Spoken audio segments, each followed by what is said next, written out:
Kita akan melanjutkan studi dari kisah para rasul, ya. Itu khususnya tentang perjalanan misionaris ya Rasul Paulus yang pertama.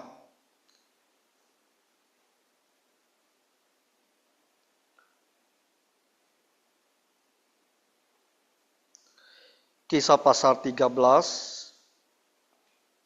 ayat yang ke-50 ya sampai pasal ke-14 ayat yang ke-20. Nah, ini agak panjang ya, tapi tidak apa. Kita baca secara bergantian. Nah, orang-orang Yahudi menghasut perempuan-perempuan terkemuka yang takut akan Allah dan pembesar-pembesar di kota itu, dan mereka menimbulkan penganiayaan atas Paulus dan Barnabas dan mengusir mereka dari daerah itu.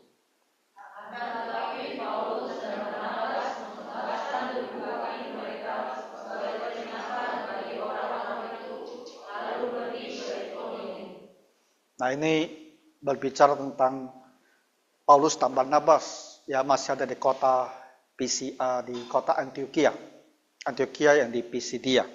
Nah, sekarang setelah tinggalkan tempat itu, nah mereka masuk ke Iconium, kemudian ke Listra, lalu ke Derbe. Ya, 3 tempat ini yang mau kita pelajari malam ini. Ayat ke-52 ya. Dan murid-murid di Antioquia penuh dengan sukacita dan Roh Kudus.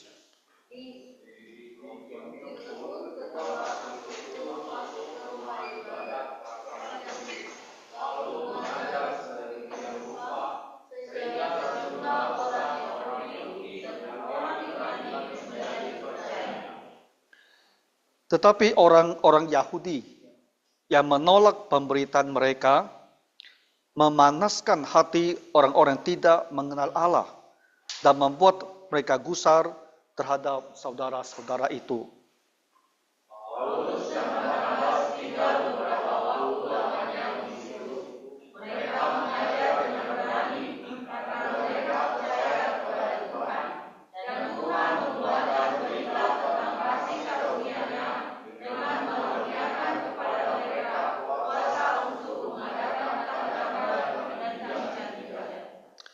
Tetapi orang banyak di kota itu terbelah menjadi 2.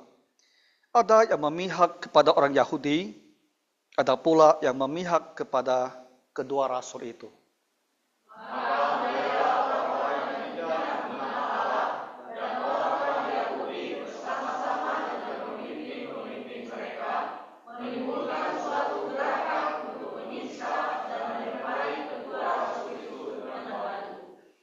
Setelah rasul-rasul itu mengetahuinya, menyingkirlah mereka ke kota-kota di Likaonia, yaitu di Listra dan Derbe dan daerah sekitarnya. Di Listra ada seorang yang duduk saja karena lemah kakinya dan lumpuh sejak ia dilahirkan dan belum pernah dapat berjalan. Ia duduk mendengarkan ketika Paulus berbicara, dan Paulus menatap dia dan melihat bahwa ia beriman dan dapat disembuhkan. Lalu kata Paulus dengan suara nyaring, "Berdirilah tegak di atas kakimu." Dan orang itu melonjak berdiri, lalu berjalan kian kemari. Ketika orang banyak melihat apa yang telah diperbuat Paulus, mereka itu berseru dalam bahasa Likaonia, "Dewa-dewa telah turun ke tengah-tengah kita dalam rupa manusia." Barnabas mereka sebut Zeus, dan Paulus mereka sebut Hermes, karena ia yang berbicara.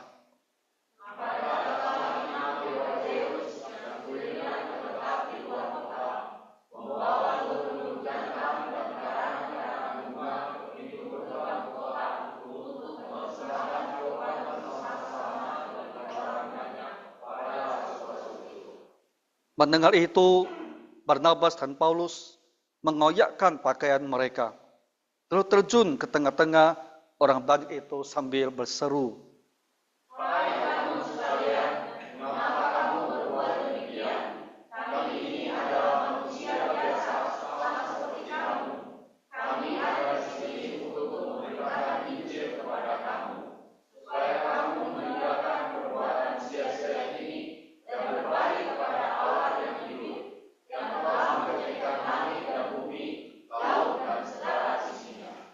dalam zaman yang lampau, Allah membiarkan semua bangsa menuruti jalannya masing-masing.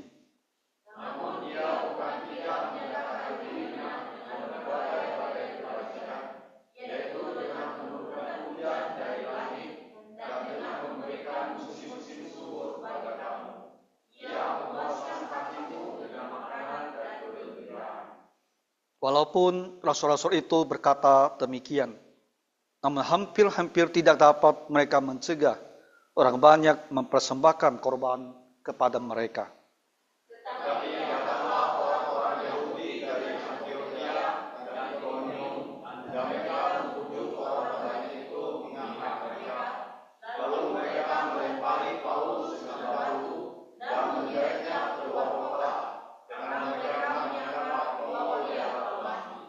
Akan tetapi, ketika murid-murid itu berdiri mengelilingi dia, bangkitlah ia lalu masuk ke dalam kota. Keesokan harinya, berangkatlah ia bersama-sama dengan Barnabas ke Derbe. Nah, Tuhan memberkati pembacaan firman-Nya ini ya.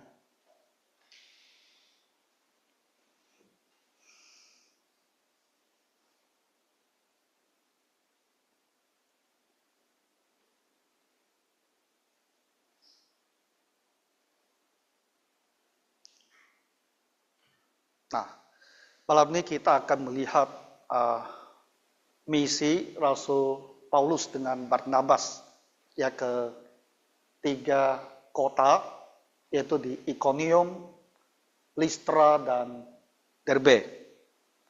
Nikmati dulu peta ini, ya. Nah, jadi mereka itu kan di Antiok ini, Antiok di Pisidia.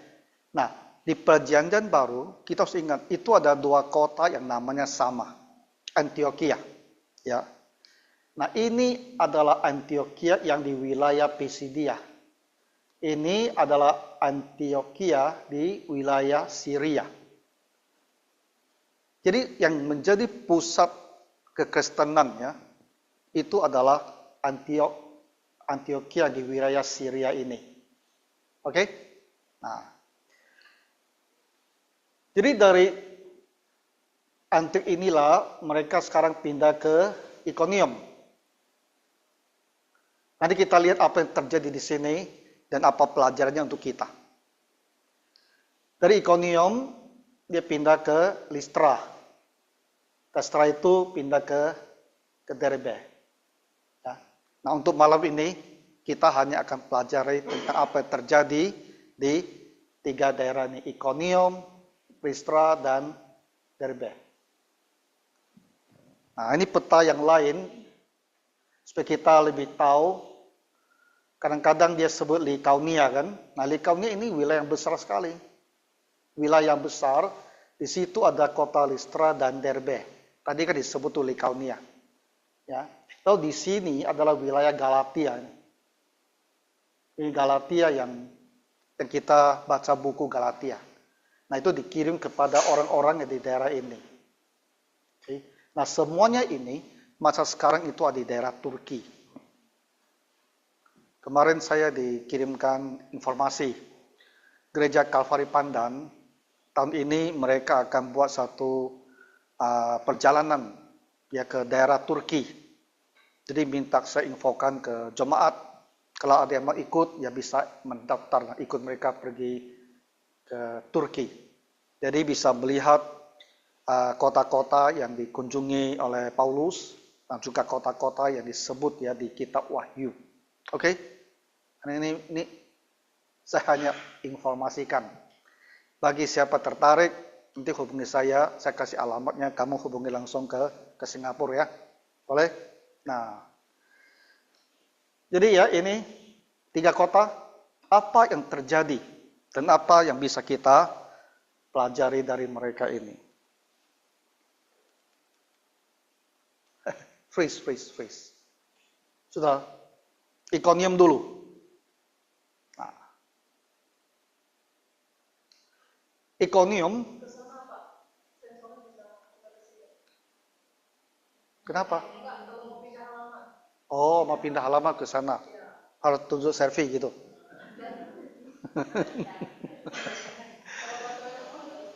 Oke. Nah, mari kita kembali ke sini. Ikonium, kota ini masa sekarang masih ada. Tapi namanya menjadi Konia. Ya. Nah, ini kota tua kan 2000 tahun nih. Jadi seiring dengan perubahan zaman, namanya menjadi Konia. Masih ada kokonya lah ya, bukan koko cece dedek ya. Ini Konia. Nah, kalau dilihat kelihatannya ini kota yang menarik ya. The City of Hearts. Oke. Nah, jadi Ikonium ini kota yang penting di wilayah Galatia. Kan tadi saya sudah sebut tuh wilayah Galatia ini. Nah, ini wilayah Galatia semua ya. Warnanya sama.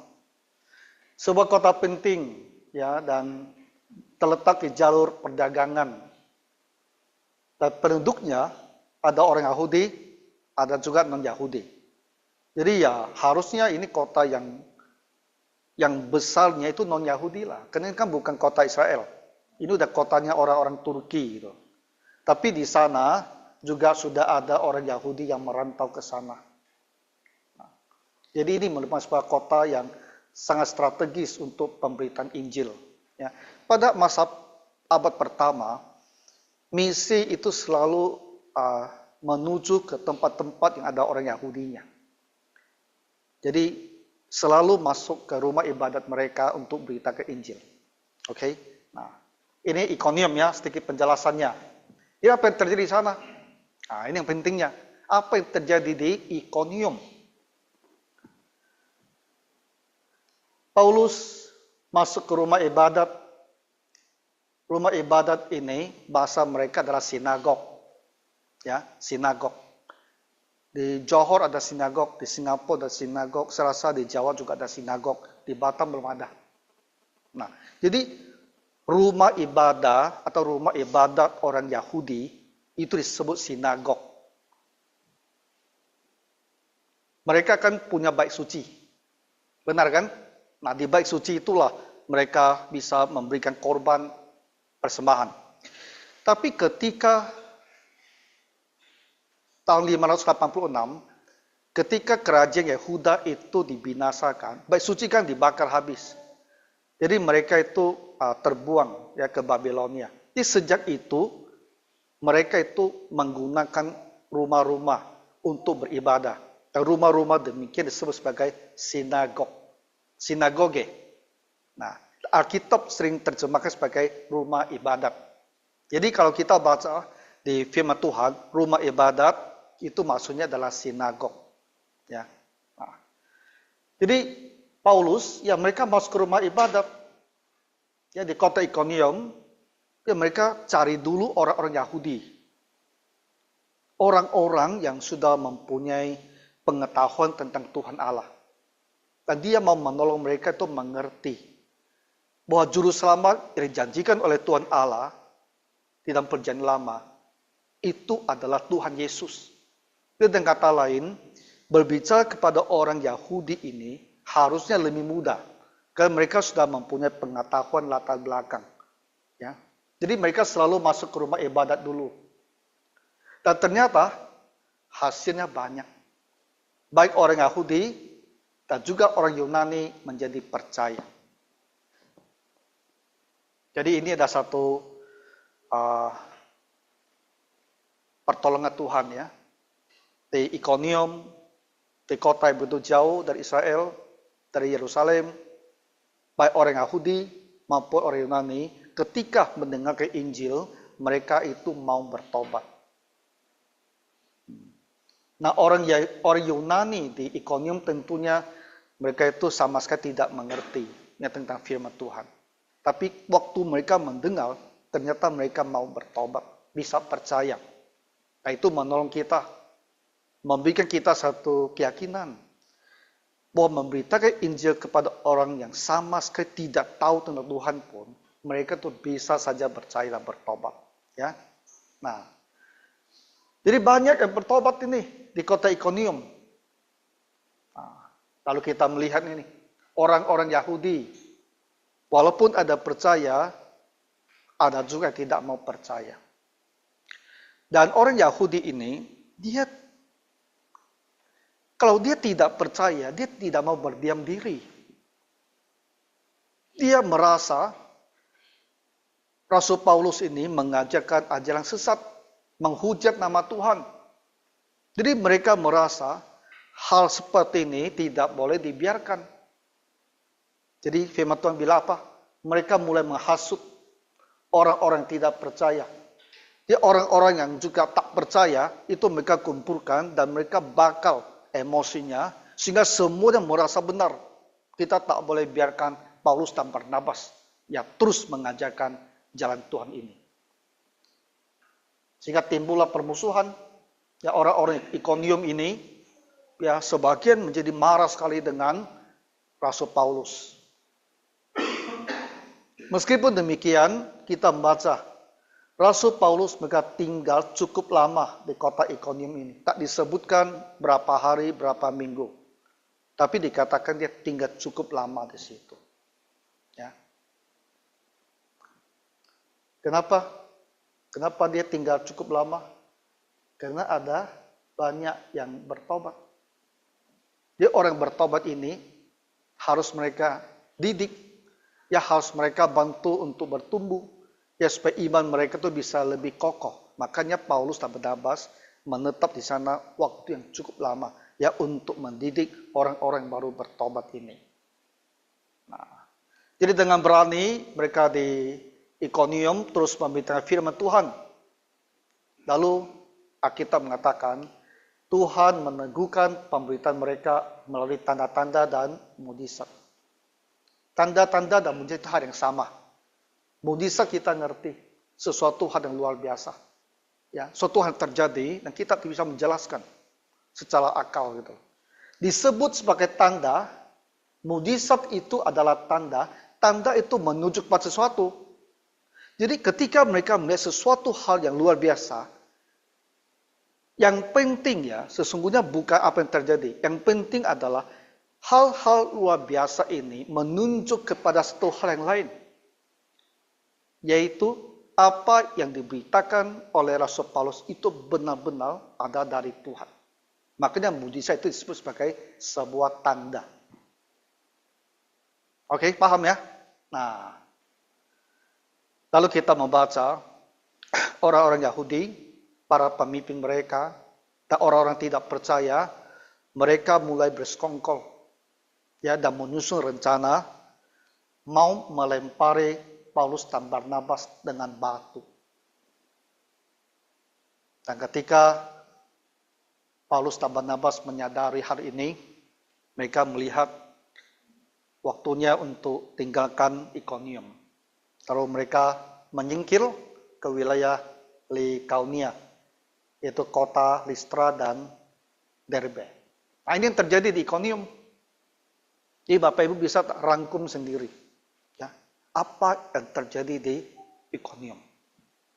Banyak yang bertobat, orang Yahudi maupun orang non-Yahudi, ya, banyak bertobat. Paulus tinggal beberapa waktu di sana untuk mendidik zaman ini. Lalu orang Yahudi yang lainnya menyusun rencana, ya mau membunuh kedua rasul itu. Maka mereka pindah ke Listra dan Derbe. Nah, jadi di Ikonium tidak ada suatu cerita yang dramatis, ya. Jadi hanya dikasih gambaran bahwa pekerjaan misi di situ termasuk berhasil, karena banyak yang bertobat dan mereka cukup punya waktu ya untuk membangun iman orang-orang yang baru bertobat ini. Kita lihat apa pelajarannya di Ikonium. Ya. Banyak hal yang bisa kita pelajari, tapi biar kita ambil saja dua pelajaran. yang agak mudah diingat. Pemberitaan Injil itu menghasilkan buah sekaligus penolakan. Ya. Ada yang bertobat dan percaya, itu buah. Tapi pada waktu yang sama juga ada yang akan menolak ya, dan memusuhi. Jadi kita belajar dalam upaya kita menginjil, apalagi pergi ke satu daerah yang mana mulai merintis gereja memberi Injil, ada yang akan percaya, tapi harus siap hati, ada yang akan menolak. Ya, dia akan menolak ini mungkin tidak akan berdiam diri. Dia mungkin akan berbuat sesuatu, ya, berusaha untuk menghentikan ya pekerjaan misi ini. Nah, jadi dalam pekerjaan penginjilan maupun misi, ketika kita menghadapi kesulitan, menghadapi perlawanan, itu harusnya sesuatu hal yang kita sudah antisipasi. Ya, dan jangan terkejut seolah-olah itu hal yang luar biasa, ya, tak pernah terpikirkan. Bisa saja akan muncul penolakan. Dan penolakan itu bisa muncul ya, dan dari orang-orang kita tidak tahu. Bisa saja kita injil seseorang, dia percaya, tapi keluarganya ya akan menolak keras sekali. Bisa saja seperti itu. Nah, itu pelajaran pertama, menghasilkan buah sekaligus ada penolakan. Ya. Apalagi, nah, tentang mujizat, Paulus mengajar. Lalu firman Tuhan bilang, Tuhan meneguhkan dengan tanda-tanda dan mujizat. Jadi pengajaran duluan, pemberitaan firman duluan. Penjelasan siapa itu Tuhan Yesus itu yang duluan.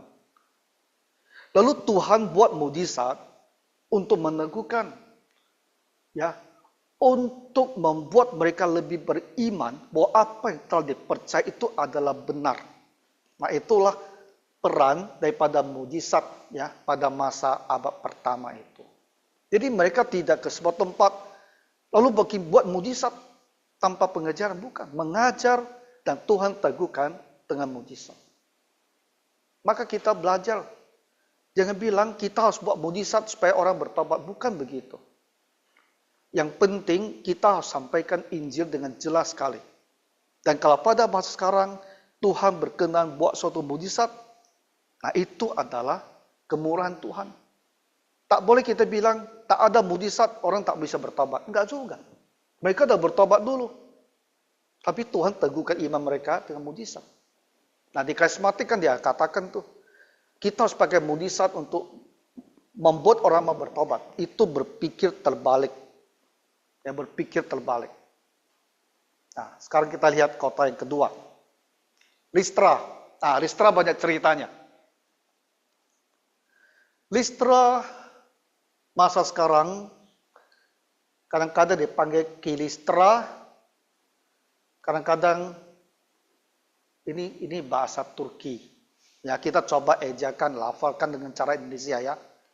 Gokyok lah. Nanti kamu lupa ingat yogurt aja. Mirip-mirip gitu loh. Ya, Gokyok. Jauh sekali ya. Jauh sekali. Kilistra itu masih lebih dekat. Tapi ini umumnya mereka sebut sebagai Gokyok. Karena daerah orang Turki sekarang. Ini bukan kota yang besar ya. Ini masih sisa-sisa satu kampung kecil lah. Sekarang ini ya dengan sedikit perumahan, kebanyakan masih di pedesaan. Oke, Listra masa sekarang bukan satu kota besar, hanya pedesaan. Pada masa itu Listra adalah sebuah koloni ya, atau wilayah yang dikuasai oleh Roma. Dan berada di wilayah Likaunia. Likaunia itu ya wilayah lebih luas. Dan orang Yahudi di situ tidak banyak ya, sedikit saja. Karena ini adalah kota orang Yunani. Penyembahan berhala, mitologi Yunani Romawi sangat kuat di kota ini. Kota yang menyembah berhala. Mitologi itu dongeng. Jadi dongeng orang Yunani Romawi sangat mempengaruhi ya kota ini. Nah, lihat apa yang terjadi. Ada seorang yang sejak lahir sudah tak bisa berjalan, orang lumpuh. Dan waktu Paulus memberitakan Injil, dia juga dengar. Dan firman Tuhan bilang, dia dengar dengan sangat atentif, penuh perhatian. Jadi Rasul Paulus ingin menolong dia. Dan disuruh, tadi kita baca, bangkit. Dan dia bangkit. Tidak hanya bangkit, dia tidak hanya juga berjalan. Firman Tuhan bilang dia bahkan bisa meloncat. Berarti kakinya itu tiba-tiba dia kuat sekali. Ini adalah mujizat. Ya, karena sejak lahir dia tak pernah bisa berjalan. Artinya apa? Artinya ototnya itu tak pernah bertumbuh sempurna. Ya. Dan dia tentu sudah dewasa. Tapi kenapa tiba-tiba ototnya bisa berfungsi? Ini adalah satu hal yang kita tak bisa jelaskan ya. Secara kedokteran tak bisa jelaskan. Ini satu hal yang Tuhan lakukan dengan sangat ajaib. Nah, semua orang yang mendengarkan pemberitaan Injil lalu menyaksikan mujizat itu, semua setuju. Ini mujizat. Nah, mereka berpikir, karena orang-orang ini di dalam hati dan pikiran mereka kan penuh dengan dongeng. Penuh dengan kepercayaan bahwa di langit itu ada dewa dan dewi. Jadi mereka berpikir dewa yang mereka sembah menjelma jadi manusia. Titisan. Wah, dewa yang mereka sembah selama ini tiba-tiba muncul gitu. Dan berbuat mujizat. Itulah yang mereka pikirkan. Jadi apa? Barnabas mereka bilang adalah titisan atau pencemahan daripada dewa Zeus. Lalu Paulus adalah titisan dari Hermes. Oh, kita pikir ya. Dari begitu banyak dewa yang ada di atas menurut mereka, kenapa mereka pikir ini Zeus, ini Hermes gitu. Ya, kan bisa disebut Apollo gitu. Kenapa tidak disebut seperti Apollo? Itu penjelasannya.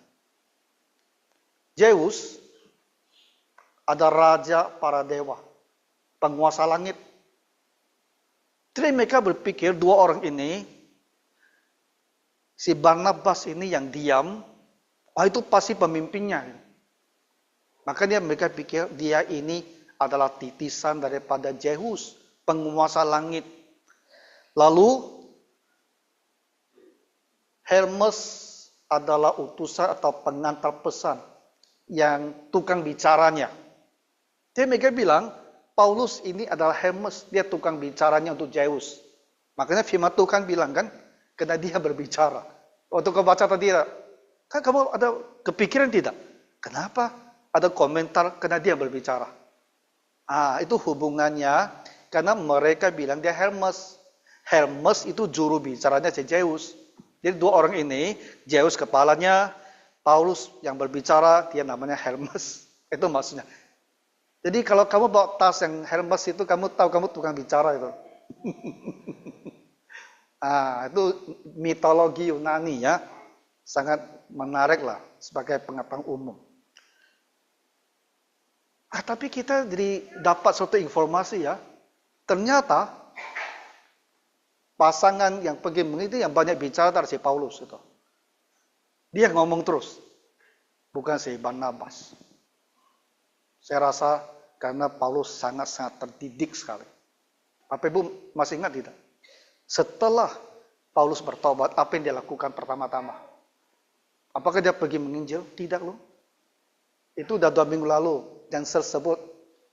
Jensel yang khotbahkan tema itu. Tapi saya pikir ya. Tahu tidak jemaat? Apa yang dilakukan oleh Paulus setelah dia bertobat? Dia bukan langsung pergi menginjil. Karena kalau kamu lihat misi pertama ini berlangsung belasan tahun setelah pertobatan Rasul Paulus. Jadi bukan Paulus bertobat, langsung misi ini.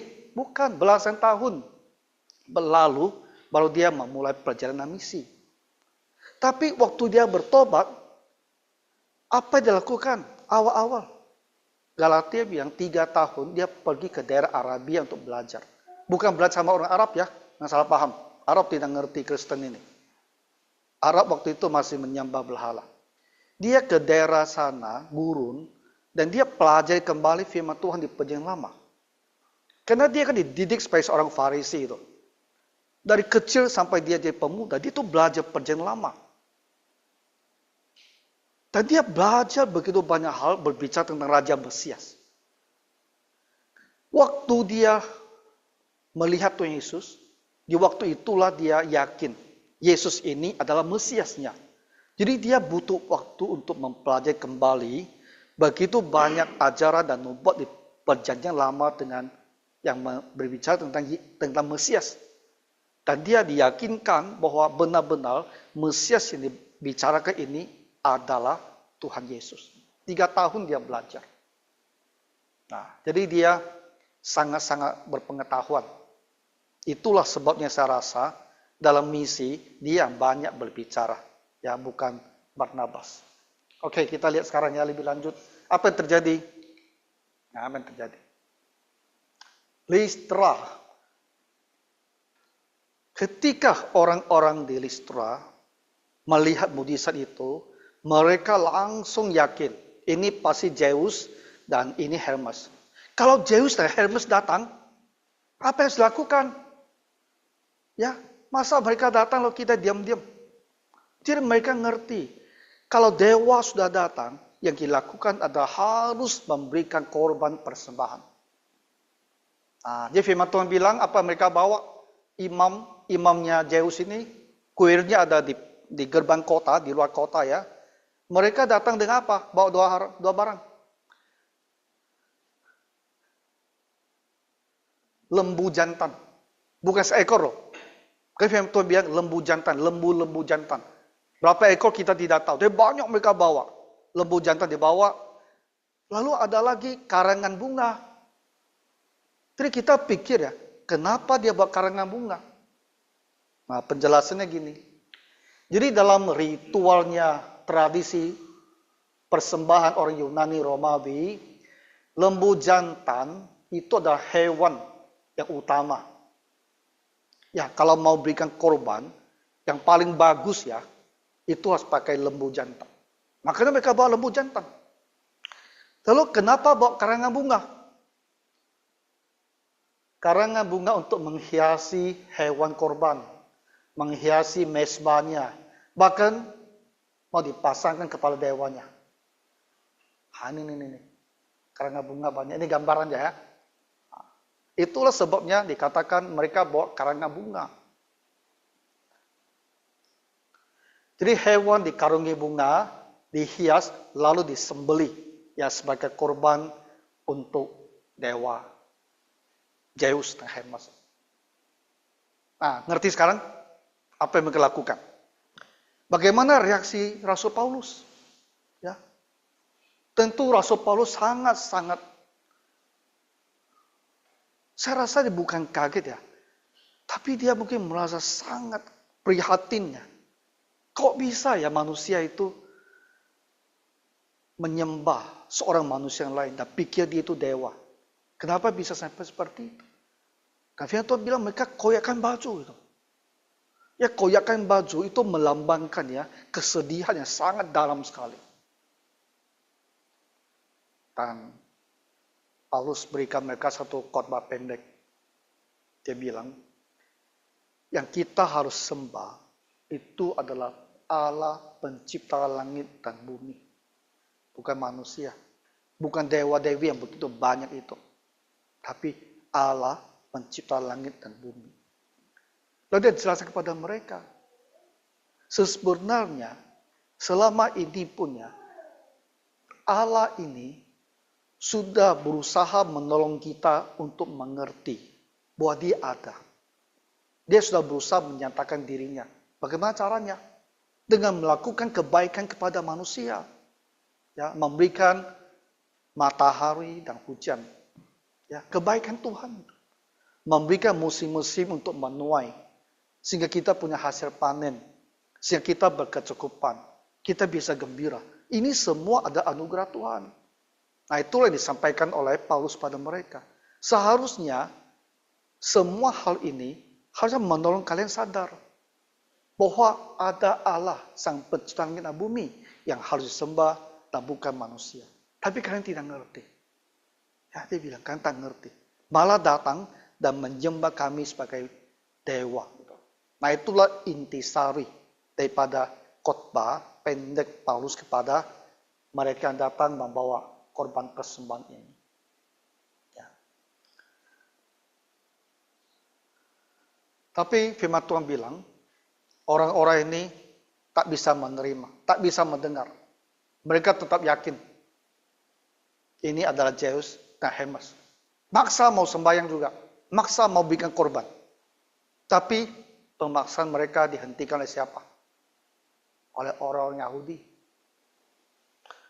Orang-orang Yahudi yang dari Antioquia ini, mereka kelihatannya ya, benar-benar ingin menghentikan Paulus. Dari Antioquia, mereka sudah berbuat sehingga Paulus tinggalkan Antioquia. Paulus sudah ke Ikonium, mereka kejar ke Ikonium. Paulus pergi ke Listra, mereka kejar pula ke Listra. Datang lagi ini nih, orang-orang Yahudi dari Antioquia tadi ini, dari Ikonium. Datang lalu menghasut orang banyak itu. Nah, begitu cepatnya orang yang buta itu berubah. Tadi mereka sudah menganggap ini Zeus dan Hermes, dewa yang harus sembahyang. Tapi ketika kena hasut, mereka berubah. Tiba-tiba mereka tak percaya lagi. Tahu mereka mau membunuh Rasul Paulus. Tapi firman Tuhan bilang mereka lempar dia batu. Lempar sampai mereka pikir dia sudah mati. Itu artinya apa? Berdarah-darah itu. Alkitab hanya tidak mencatat berdarah-darah. Tapi kalau dilempari sampai mereka pikir udah mati dia, itu pasti berdarah-darah. Lalu mereka puas kan? Mereka pikir sudah mati itu. Hei Bapak Ibu, kamu lihat ya.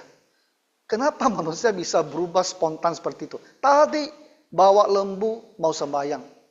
Tiba-tiba mereka sudah berubah dan lempar dia sampai mau mati. Lalu mereka pergi.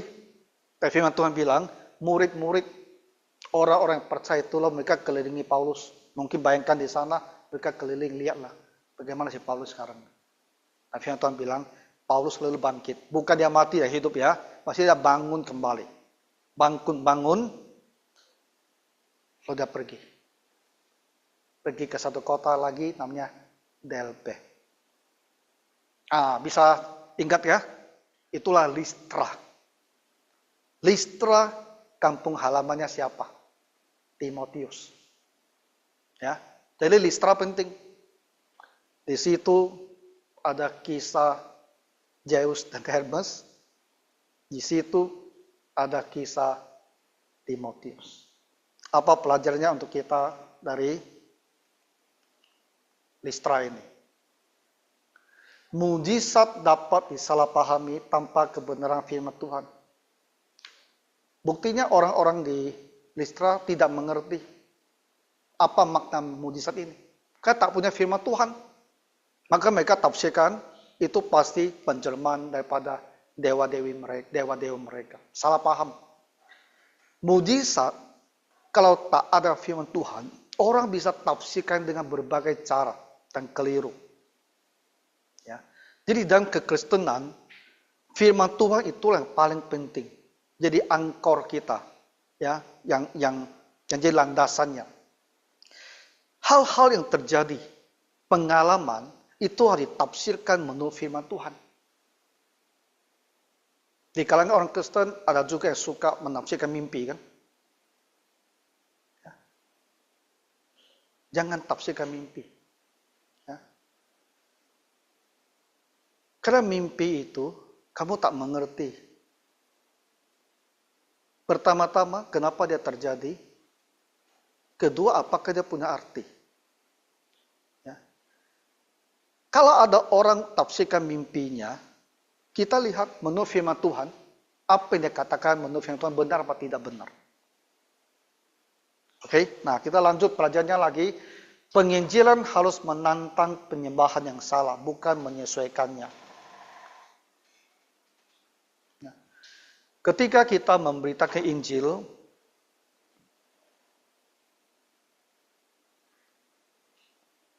dan orang merasa cara dia beribadah kepada Tuhan itu benar, kita harus sampaikan itu keliru. Kita jangan bilang cara saya itu benar juga, tapi ada cara lain. Mari kita ikut cara lain, cara Tuhan Yesus. Bukan. Ya tentulah. Kita sampaikan dengan simpatiknya, bukan dengan nada merendahkan. Buat cara kamu sembahyang itu salah. Supaya orang tuh tidak tersinggung karena kita merendahkan dia. Tapi dia mengerti. Itu ada salah. Dan kita tulus yang mau menyampaikan kebenaran kepadanya. Saya rasa sikap inilah menentukan apakah kita ini bisa diterima atau tidak.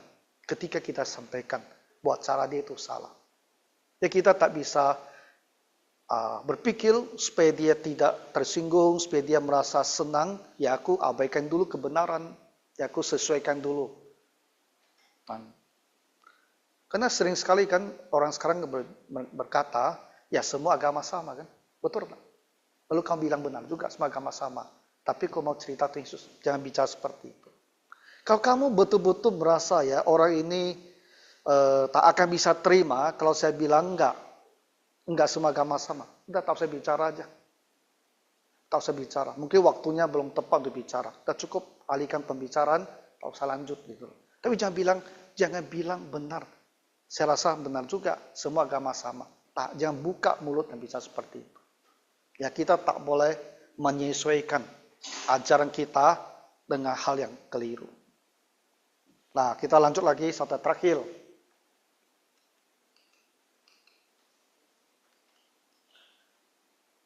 Derbe.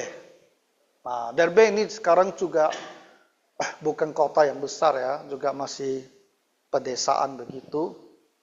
Dia punya nama nih, siapa bisa bantu baca? Kertihuyuk. Bahasa Indonesianya. Mungkin orang Turki dengan kita ngomong dia tak ngerti. Kaca lafalnya agak belum tentu benar ya. Kertihuyuk lah ya. Agak ke timur di Galatia, lebih terbuka dengan Injil. Bagus. Kota ini lebih baik daripada Listra. Dan tidak dicatat ada pengadilan besar di kota ini.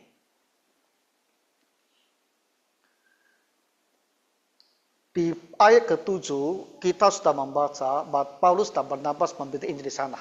Itu sebelum dia masuk ke Listra, ada satu ayat yang bilang mereka beritakan Injil ke Listra dan Derbe. Di Derbe mereka ada beritakan banyak Injil. Dari ayat 21 juga berbicara mereka beritakan Injil di situ. Dan dapat banyak murid. Tak ada ceritanya. Makanya tak ada cerita yang luar biasa. Hanya satu ayat sesungguhnya ya untuk Derbe. Dan kita refer ke ayat 7, refer ke 21. Kita tahu di situ mereka beritakan Injil dan mendapatkan banyak murid. Kalau kita pindah ke pasal 20 ayat keempat dikatakan salah satu murid itu bernama Gaius. Gaius itu nama Kristen yang sangat bagus loh. Tapi ada juga Gaius yang masuk penjara kan. Makanya kita orang Kristen ya pakai nama Kristen lalu bikin segala macam urusan tiap hari muncul di koran ya. Aku saya ganti nama dulu kalau kita mau hidup seperti itu. Gaius. Ini nama kitab nih. Nah Gaius ini orang Kristen bertobat di kota Derbe. Dan tidak ada penolakan atau kekerasan di kota Derbe. Apa pelajarannya? Tuhan juga memberikan masa-masa tenang dalam pelayanan. Ada tempat sulit sekali, keras. Ya di Iconium, lempari batu, sampai dia harus pindah. Di Listra, dilempari batu, sampai mereka pikir dia mati. Keras sekali. Perlawanan itu kuat sekali. Tapi di Derbe, tak ada. Dapat banyak murid, tak ada penolakan. Sama-sama kota orang Yunani. Penginjilan mencakup pemuridan, bukan hanya pertobatan awal. Di situ dikatakan mendapatkan banyak murid ya. Jadi dalam penginjilan kita jangan hanya kasih tahu Injil lalu dia bertobat lalu kita tinggalkan dia. Itu hanya penginjil awal, pertobatan awal. Setelah itu, kita harus bantu dia untuk bertumbuh. Makanya bilang menjadi murid. John Wesley ya. Tahu John Wesley? John Wesley, dia itu suka naik kuda ya. Dan keliling banyak desa-desa di Inggris beritakan Injil. Dia datang, berita Injil, dia pergi. Berita Injil pergi. Berita Injil pergi. Akhirnya dia sadar, itu kurang berguna. Itu mana hit and run gitu loh. Dia sadar. Kasih tahu Injil, orang itu bila bertobat. Habis itu ditinggalkan, tak dibina, imannya tak bisa bertahan. Makanya John Wesley, di kemudian hari, dia membentuk kelompok-kelompok kecil. Di setiap daerah yang ada orang bertobat, dia bentuk kelompok-kelompok kecil. Dan dia angkat orang-orang awam ya untuk mengajar. Maka di gereja Metodis, mereka itu selain pendeta bisa khotbah, mereka orang awamnya juga bisa khotbah. Itu di sejarah mereka begitu. Sejarah awalnya begitu. Kelompok-kelompok kecil. Lalu ada orang awam di situ yang mengajar. Ya. Karena dia telah belajar. Berita ini saja, lalu tinggalkan. Hasilnya itu minimal sekali. Dan kita lihat juga di Derbe, pertobatan awal itu hanya langkah pertama. Kalau ditinggal, nanti dia lemah. Harus pemuridan. Ya, harus dijaga, dibina, dan didewasakan. Sehingga mereka menjadi murid. Itu baru bisa kokoh. Ya, penginjilan di daerah tersebut. Nah, jadi inilah sedikit pelajaran malam hari ini ya dari ketiga kota ini. Saya pikir ini sangat ringkas kan? Ya, ringkas sekali dan kita gampang ingat. Iconium, apa yang terjadi, di Listra apa yang terjadi, di Derbe apa yang terjadi. Dan kiranya kita belajar supaya dalam upaya kita memberitakan Injil juga ya kita sudah punya pengetahuan ya di awal sejarah gereja ketika mereka memberitakan Injil apa-apa yang telah mereka alami. Nah, sehingga kita juga bisa dihiburkan, dikuatkan di dalam upaya kita memberitakan firman Tuhan. Ya, mari kita berdoa. Tuhan Bapa Surgawi, kami bersyukur untuk firman-Mu yang mencatat bagaimana pekerjaan misi di awal gereja itu dilaksanakan.